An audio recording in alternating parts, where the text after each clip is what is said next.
Hey everyone, and welcome to Developer Tea. My name is Jonathan Cottrell, and today I'm going to be taking just one question from a guest that I felt like applied to a large part of the audience that listens to this show, and I wanted to expound on an answer to this particular guest's question. The guest is named Harshik, and Harshik, forgive me if I'm pronouncing your name incorrectly. But Harshik contacted me via developertea@gmail, and he asked me basically what he was saying was that he is an aspiring web developer. He has learned HTML, CSS, MySQL, PHP, and he knows some Apache stuff. And he's just trying to decide between a front-end developer course and a full-stack Rails course, Ruby on Rails. So he's excited about it. And after completing the coding bootcamp program, he says his 5-year plan is to have the skills that he needs to get a job as a junior, full-stack, or front-end web developer. He aims to get some years of experience in that role before applying for roles in the States. He wants to move to California, he says, and he'd like to work for a startup that uses cutting-edge technology and has a strong team culture.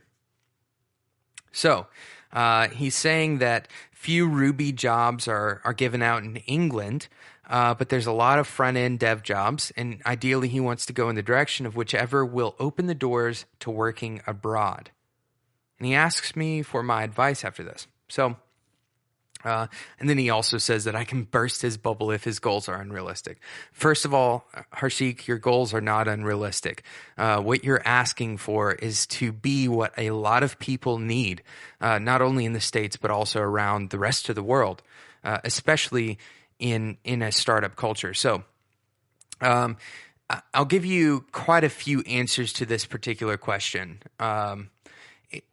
It's kind of complex. So let's start out by addressing the first question that you ask. Which course should you take? I would say that you should take the full stack course. And the reason I would say that is because regardless of whether or not you choose to go into front end or back end, full stack will always help you. And for anybody who is a front end developer, if you want to go deep into your career, I would recommend that you understand some of your backend, whatever the backend is that you are integrating with. And the reason for that is because when you have a little bit of training on the backend technology that you're using, you can better plan for your front-end development workflow. So if you know, for instance, that your backend uses an XML API instead of a JSON API, then you can start curating tools that work with XML APIs rather than JSON APIs. I know that's kind of a contrived example because nobody's using XML APIs basically at all anymore, or if they are, you definitely don't want to work for them. So in any case, take the Ruby on Rails course, and I don't think that you'll regret it. I also think that part of the reason why you should take that course is because it will expose you to a better understanding of how the web works in general. So the back end, if you're going to be working for a SaaS company or for a startup at all, then having an understanding of the back end will help you in the long run to get a better position at that company. Understanding where that code is generated and performance aspects of the back end, all of that is important. Now, that's not to say that you wouldn't get a deep level of training on your front end course. And it's also not to say that you couldn't learn the back end stuff on your own outside of that front end course. And there's plenty to learn about front end web development. In fact, there's probably more to learn about front end web development these days than there is to learn about Rails, because Rails has stabilized in a lot of ways. But I will say that learning the Rails side of things will help you understand kind of from top to bottom how stuff gets from one server in a foreign country to somebody's computer in another country, and everything in between. Front end is a little bit more focused. Now, I'm going to flip the coin a little bit and explain to you why you need to focus a little bit on understanding front end more in depth than the average back end Ruby developer or just in general any back end developer would. Front end, and even if you're not working in web development, if you're working, for instance, at an iPhone application company, or if you're trying to learn iPhone application development, everyone is looking for people who can do front end. Now, this isn't just like a fad. This is a real need. There are so many positions for people who understand. It's the common expression for this is the unicorn, the person who understands both the design aspects as well as the logical technical aspects of a given application. Now, I'm not going to get into the semantics of whether or not application design at a logical back-end level is considered design versus the artistic front-end presentation level. But so we'll keep those two conversations separate. But I will say that having the understanding of the user experience and having the understanding of what makes good presentational content work. Okay, not just what is pretty or trendy, and not just how can I make this website appealing to hipsters.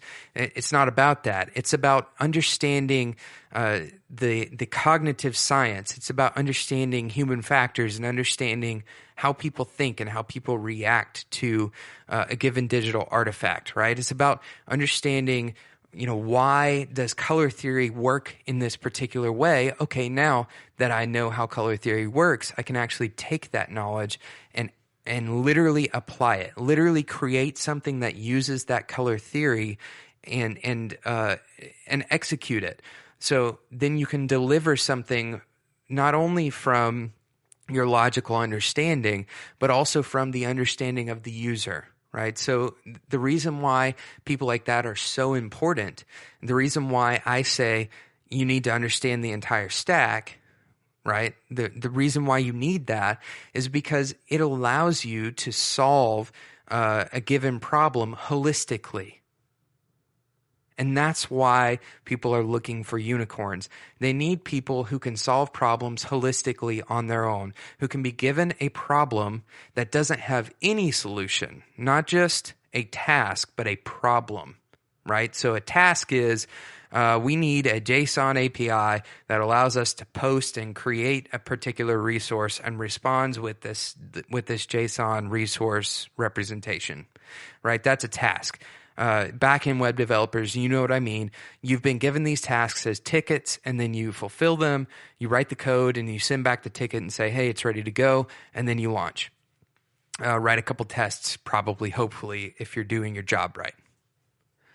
A problem is, hey, we've got these people who are trying to log in and create these blog posts, but we don't have a way for them to create them without them having to get on their computers. We need some other mobile solution for this, right?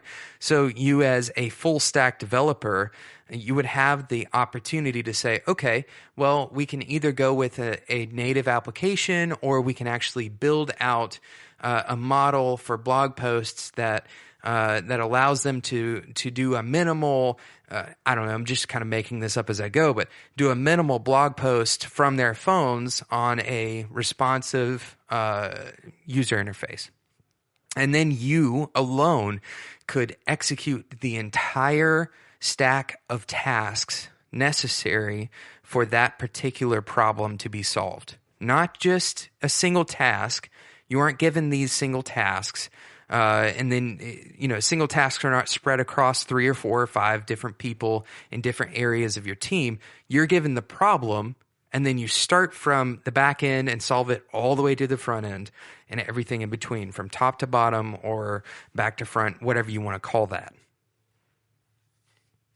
So, to answer your question, Harshik, I don't really know that the answer is clear, but I will say that I think you should understand the back end, and I think that that's a little bit more suited for a class, I would recommend that you take the class for the back end. But I would also recommend that you continue to pursue your understanding of the front end and your understanding of cognitive sciences, of human behavior, and really try to become a more holistic developer, because that's what the world needs right now. That's what's going to get you hired. That's what's going to get you a long-term secure position at any startup company. Now, I will say there's one caveat to that, and that is if you can develop a really deep niche, like extreme kind of expertise in one thing. So if you are absolutely fantastic at, I don't know, threading with Ruby, right? Or if you're really, really good at legacy touch interfaces, like if you can make the iPhone 3 just work fantastic with a website or with an app or something like that, then you provide a very difficult to find set of skills that other people may not be able to offer, right? It's expertise that is difficult to find, and therefore you're kind of a one-shot solution. The only problem with that for you is you could become bored with that, right? It's easy to for your expertise to make you bored with your job, number one. And number two, it's also easy for your expertise to be kind of degraded. In other words, let's say the iPhone 3, for whatever reason, just totally drops off the map and you have some kind of iPhone 3 specific skill set. Well, then your iPhone 3 specific skill set becomes relatively useless. So having a holistic development skill set, that is probably the safest, but also the most valuable route that you can take, both for you and for your future employer. Thanks, Harshik, for the question, and thank you for listening to the show. You can reach me at DeveloperT on Twitter or developerT@gmail.com. If you have a question I might feature on the show, or I will definitely send you an email back or a tweet back. If you have any other thoughts for me, you can send them to me at those places as well. You can always find the show in the notes at developerT.com, where there is a contact link in the header. That contact link will take you to a form that you can fill out. That gets sent to my email directly, so I'll see it pretty quickly. If you would like to support the show, and I would like for you to support the show, head over to developerT.com/donate. And supporting the show is super cheap for you, but it makes a huge difference for me. It's about the cost of just a cup of tea or a box of tea, and that just helps me keep on creating this show for you guys. Thanks so much for listening, and until next time, as always, enjoy your tea.